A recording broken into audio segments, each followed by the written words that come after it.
I was stuck for 15 years in the same place with the guitar, and then boom, it all changed for me.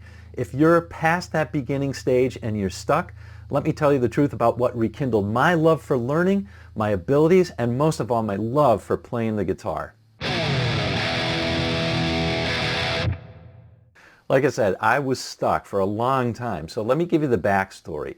When I started out, I learned to play the cowboy chords like many of you did, playing Beatles songs or Cat Stevens or whatever. And that's great, but after a while you want to use more of the guitar fretboard. And then bar chords changed my world on the guitar. Suddenly I could bash out the rhythm to hundreds of songs, and it was definitely a lot of fun. And then, just about at the same time, I learned the pentatonic scale and soloing, and I learned that all over the neck. And you get this feeling that you're really making progress, and I could play some of my favorite songs by Zeppelin and The Who. So I was just having a blast with the guitar, playing the music that I loved and really learning.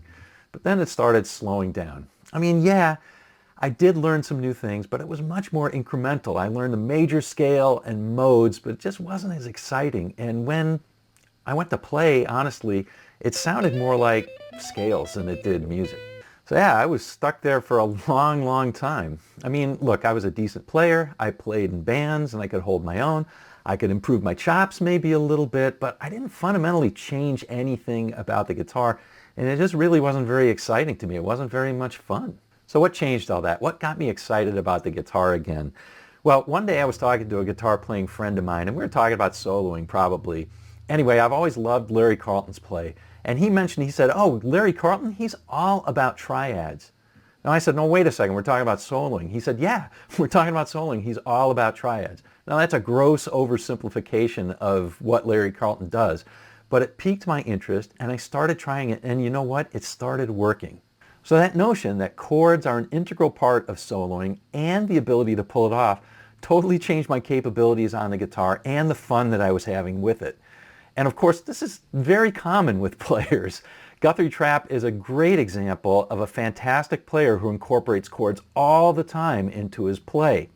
But I'm just an average Joe, and yet I was able to do it to see the fretboard more quickly and easily, and to be able to pick up songs quickly too. So that's the second part of the secret. It's really easy to do.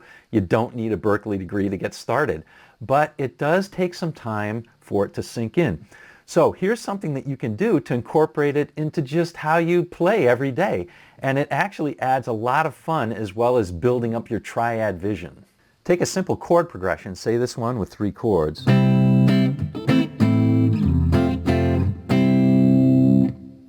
That progression was just C to A minor to F back to C. But now let's rearrange it using triads.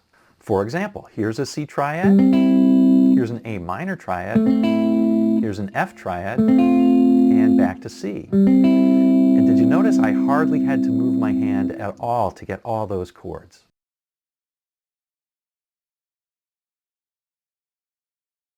And here's another C, A minor, F, and C.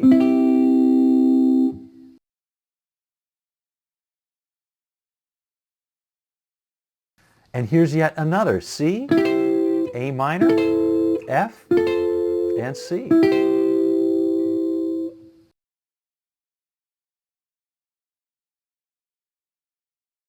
And that's it, at least for the D, G, and B strings. You can repeat it on different string sets.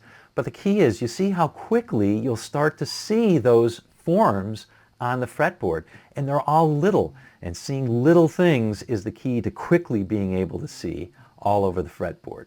The third part of the secret, you don't have to throw out what you already know. In fact, it makes what you already know better and easier. Now when you throw in a rock or blues lick, it's really going to stand out.